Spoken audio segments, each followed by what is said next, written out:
Dear students, welcome to this lesson, the second part of chapter 1, getting started with Python.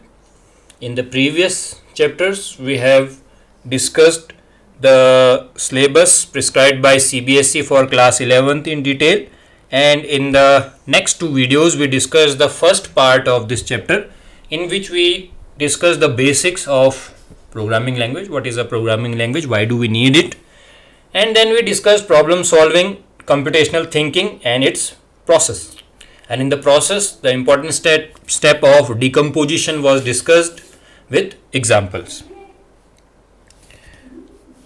And in the second video, we discussed algorithm and the ways in which we represent algorithm.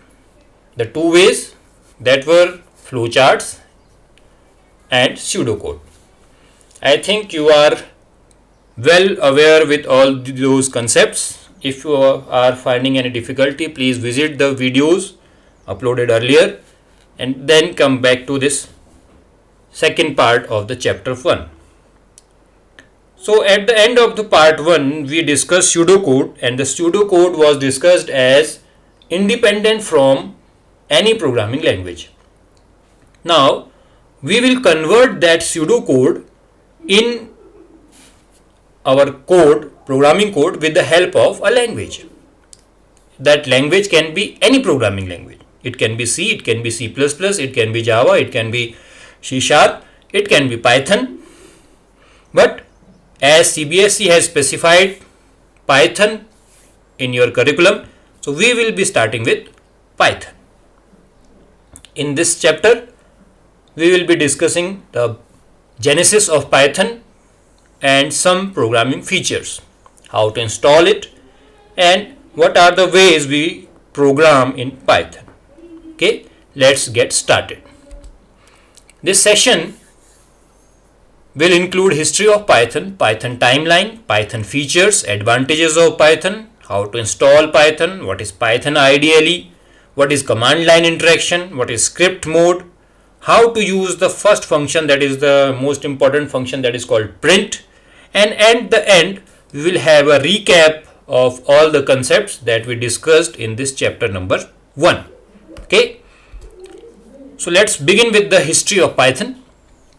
Python was developed by Guido van Rossum in 1991 at the National Research Institute for Mathematics, Netherlands, presently owned by Python Software Foundation. Rossum is a Dutch born in Netherlands, and he is a Christmas break bored and big fan of Monty Python's Flying Circus. This was a BBC comedy series named as Monty Python's Flying Circus, from where this Python name has been taken.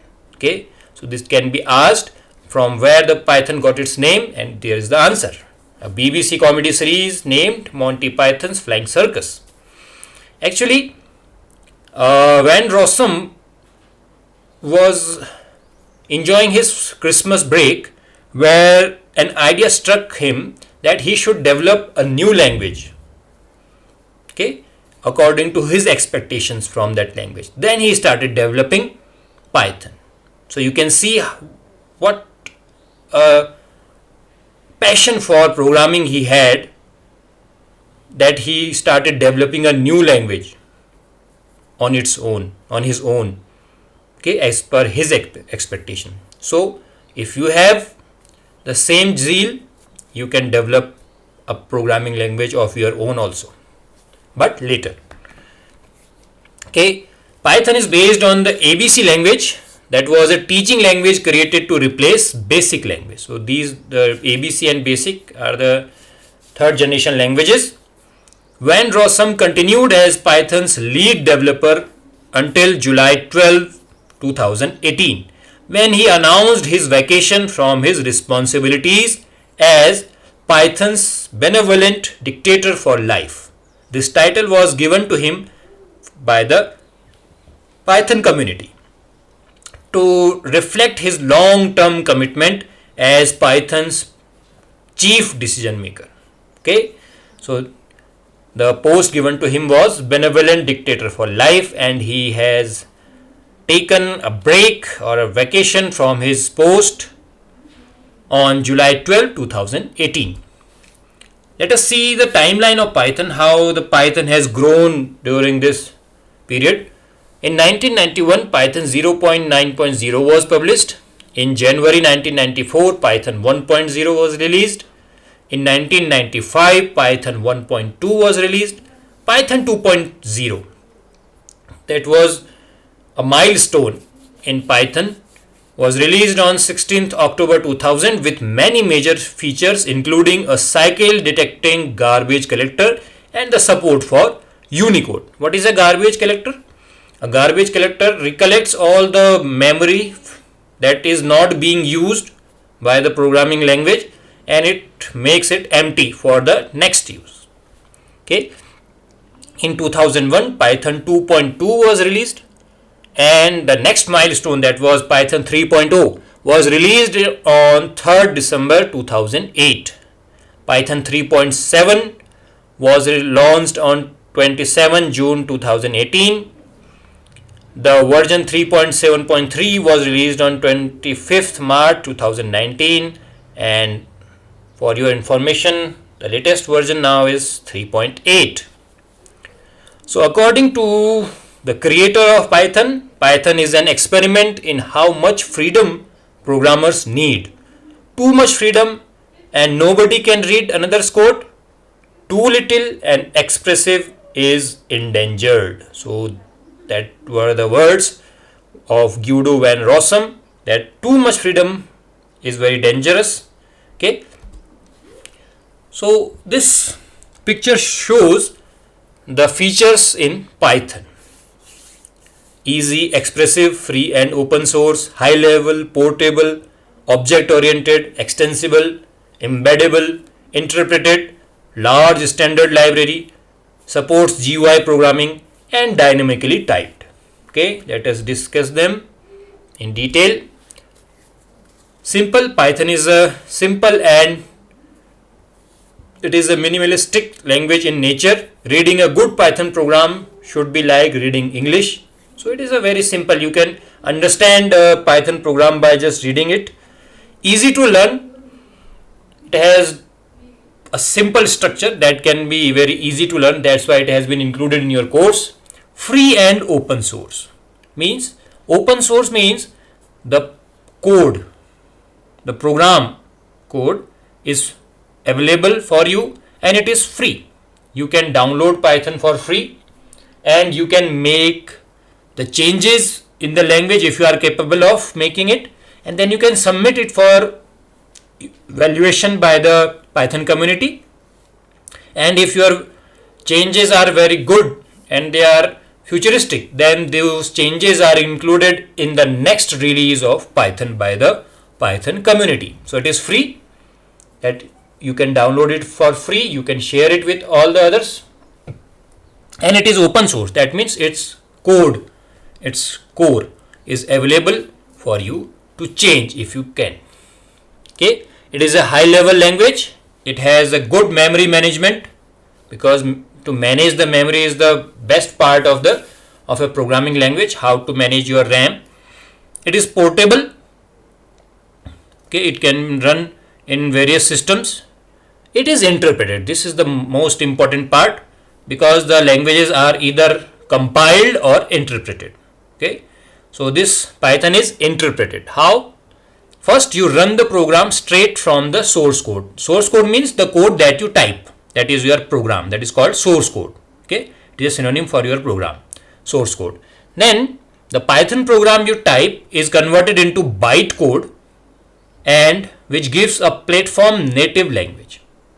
Means when you convert, you interpret it, then the code that is generated can be run in any platform, any operating system. Okay, you can just copy over your code to another system at will and it will magically work, because the code has the feature of platform independentness. Okay, Python is processed at runtime by the interpreter. That you should remember, it is processed at runtime. and it uses interpreter, not the compiler, and you need not compile your program before executing it. So it is executed at the runtime. It is object oriented, simple, and additionally supports procedural programming also. It takes less time to develop, as Python programs are typically 3 to 5 times shorter than equivalent Java programs. When you start coding in Python, you will see that its structures or its tools are so much fast and they are so much effective that you require many times less than the other programming languages. Okay. For example, if you have to swap two integers, and in C++, then you have to write a 3 or 4 line code, but in Python only a single line can swap the two numbers. So the time required is for programming is very less. It is extensible. It can be many things extra can be added onto it. It can import other languages code into itself. It is embeddable. You can place your Python code in non-Python programs also. Extensive library. So it has a lot of libraries that will support everything that you can think of. Okay, it can be artificial intelligence, it can be neural networks, it can be language, natural languages, it can be robotics. Anything you will think of that will be available as libraries in Python. The basic Python will not include all these. You have to install extra libraries for as per your interest. Okay, it is case sensitive language. Okay, many languages are case insensitive. This Python is case sensitive, means it will differentiate between small case and capital case, or you can say small letters and capital letters. Okay, and there is no wastage of time in declaring the type of variable and arguments. This is one of the most important feature of this Python. You do not have to worry about what will be the data type of this variable, what should I give the data type, will it be good, efficient or not, should I change it. The Python takes care of the type of variable. You just give a name, x equal to 20, x is equal to double quotes Mohit, x is equal to 20.5. So Python will decide what data type should he give use for that x. It can use integer, it can use anything. The data type we will discuss in coming videos, but you do not have to take that worry of declaring the type of variable, which is a very important headache for which is a important point in any language. It is a headache for a novice programmer to decide the data type. So first the teachers have to tell the students how to decide the data type. It actually takes a whole class of 40 minutes to discuss how to decide a data type. Lots of examples are discussed with the students. Then only the student come to know that okay, this is the way how I should decide the data type of variable. So it is a time consuming process. So that time consuming overhead has been taken from the programmer by the Python interpreter. So the Python has to decide the data type. Okay. The advantages of Python: platform independent.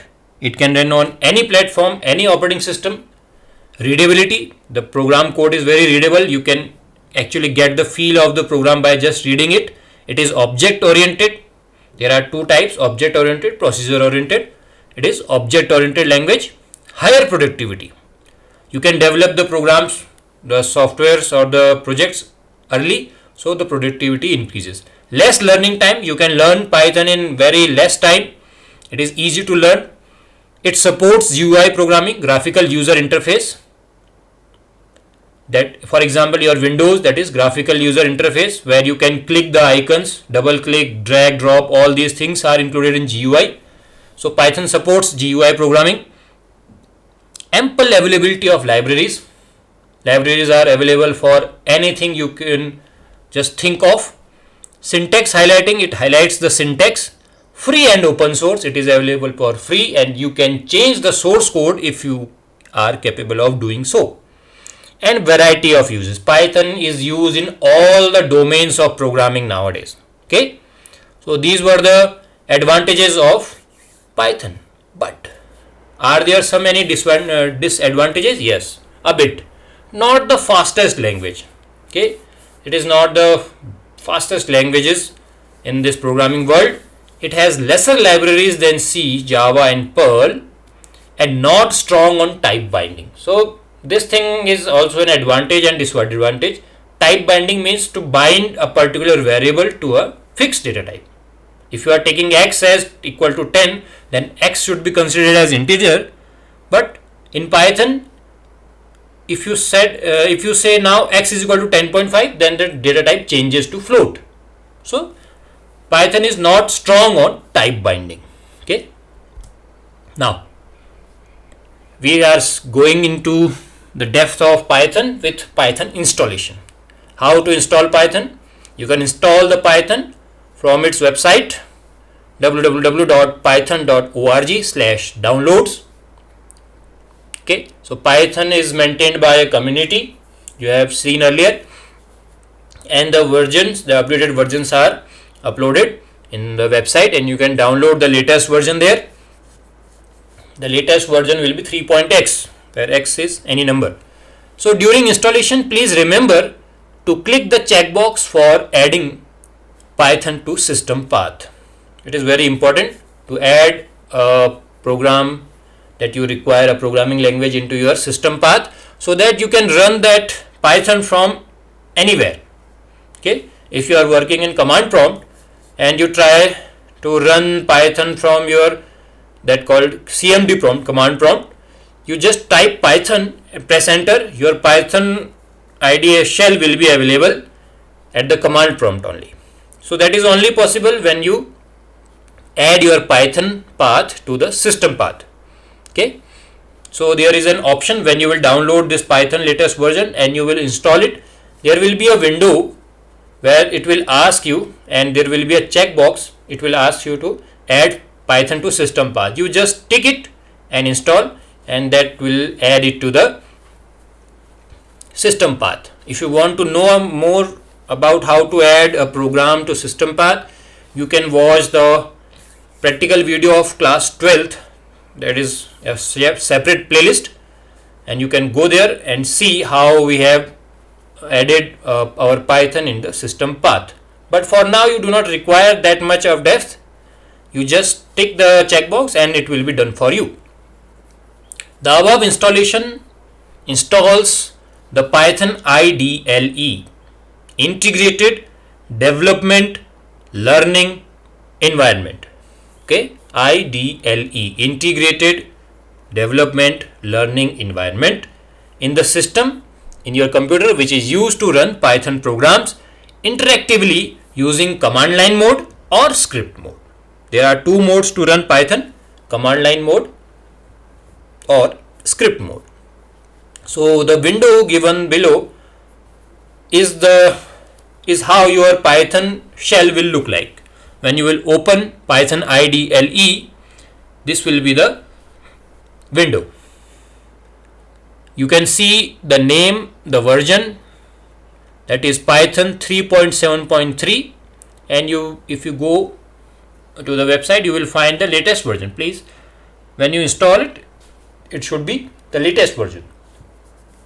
The commands that we will discuss in all the upcoming videos will be based on for Python version 3.x, means not 2.x, because the 2.x has not so many features that the versions 3.x has. So we will be working on 3.x, and all the commands that we will discuss will be based on version 3.x, means 3.02, the latest one that will be available. Okay, so this will be the window. Command line interaction. So the window that I have shown you is the command line interaction. You can see the Python prompt here. Where is the Python prompt? This is the three arrows. These are called Python prompt. You will write your command here where this pointer is. You will write the commands you will press enter and it will be executed by the Python interpreter. Okay. So when commands are directly entered in IDLE from the keyboard, the interpreter is set to be in interactive mode, command line mode. In this command mode, the command is typed in front of the Python prompt and enter key is pressed to execute the command. As soon as the enter key is pressed, the statement gets executed immediately and the output is displayed then and there. So these are the points that you have to remember. Okay. Then we will compare this command line mode with the script mode. So whenever you press enter, the command is executed then and there by the Python interpreter, and if there are any errors, that will also be notified to you. Okay, so let us first see the first function, that is to output anything, that is called print function. The print function is used to print any message or value. Okay, so please pay attention to the syntax of the print function. The syntax is print parenthesis start, the name of the objects, the variables that you want to print or the message that you want to print, comma, separator, SEP is the separator, by default its value is space. Third argument is end, how you will end your print statement. By default it is \n. \n represents new line. That means a new line will be entered, created at the end of this print statement. The next argument is file, whose default value is sys.stdout, and the last is flush and value is false.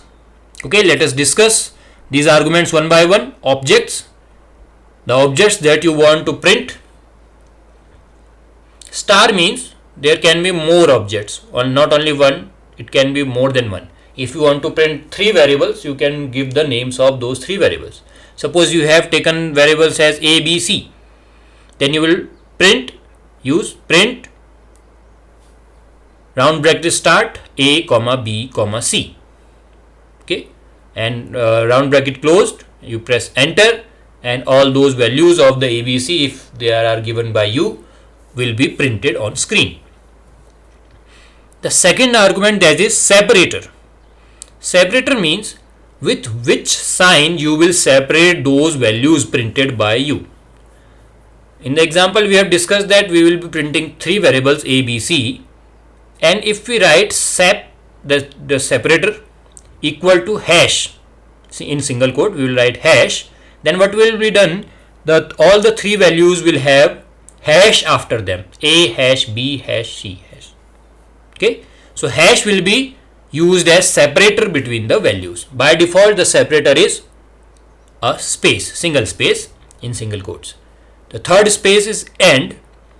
This is the character that you want to print at the end of this print statement. By default its value is new line, which means that at the end of this print statement you will be taken to a new line. Okay, that is the next print, the next statement, whatever it is, will be printed at the next line. Next argument we have file, means where do we want to get the output to be placed. Okay, it can be on the screen, it can be in a file also. So by default its value is sys.stdout. Sys means system, stdout means standard output. That means the standard output of your system, which is your screen. So by default your output is displayed on the screen. The flush argument, that is default value is false. That means your stream, the stream that is carrying your output, will be forcibly flushed. You know the meaning of flush, it will make it clear. Okay, by default its value is false because the input is buffered in the stream. Okay, if you write is flush equal to true, so it will be flushed after each print statement. Okay, so in the beginning we will just use the print, these the argument, that is separator and file and flush, these are optional. So in the beginning we will not use these, and one by one we will show with example how to use these arguments. In the beginning we will just be concerned with this print and the name of objects. Okay. Script mode. In the command line interaction, all the commands along with their output gets cleared as soon as we close the shell window. You close the window, your output is gone, your commands are gone. Okay. So this limitation can be overcome by working in the script mode, where we can save our commands in a file. To open a script editor, click the file menu in the Python shell window and select new file option to click or open to select an already existing Python script. Let us go back to the screen. This is the Python shell. You can see that file option is there. If you select that file option, there will be a command to create a new file or to open an existing file. And then when you create a new file, an editor will be there, Python editor. You type all the commands, you save your program, and then you can run it using the commands given in the editor. Okay. Now the Python script editor window will appear when you will click the open or new option. After typing all your Python code, the file can be saved using .py extension.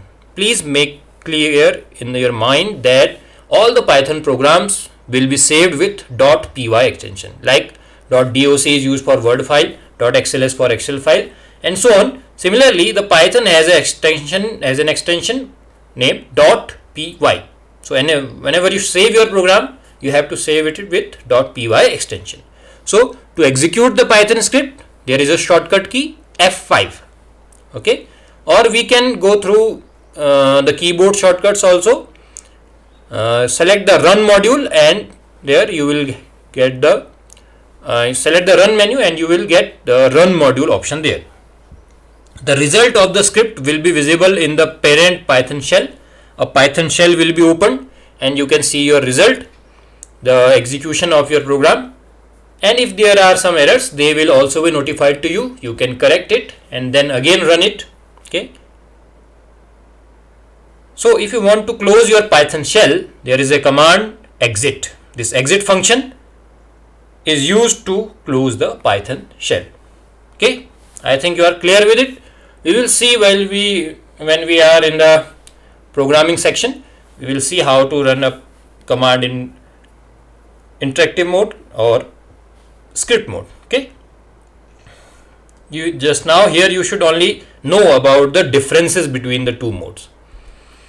Now some popular IDE, integrated development environment, IDE, integrated development environment, where you can write and execute the codes at the same time. One window, that your window of that software will be divided into two parts. In the one part you will be writing your code, in the second part you will be seeing the result of it. So these are external softwares, you can download it from internet, but these are not provided with the basic Python installation. You have to download it separately. Okay, so the basic Python installation will just come with the IDE that you have seen in the previous discussion. So some popular Python integrated development environment are Jupyter Notebook, Spyder, PyScripter, PyCharm, PyDev, and PyDroid 3. The last one, that is PyDroid 3, is for your Android phones. Okay, so if you are having Android phone, you can download this PyDroid 3 and you can execute your Python programs and Python commands there.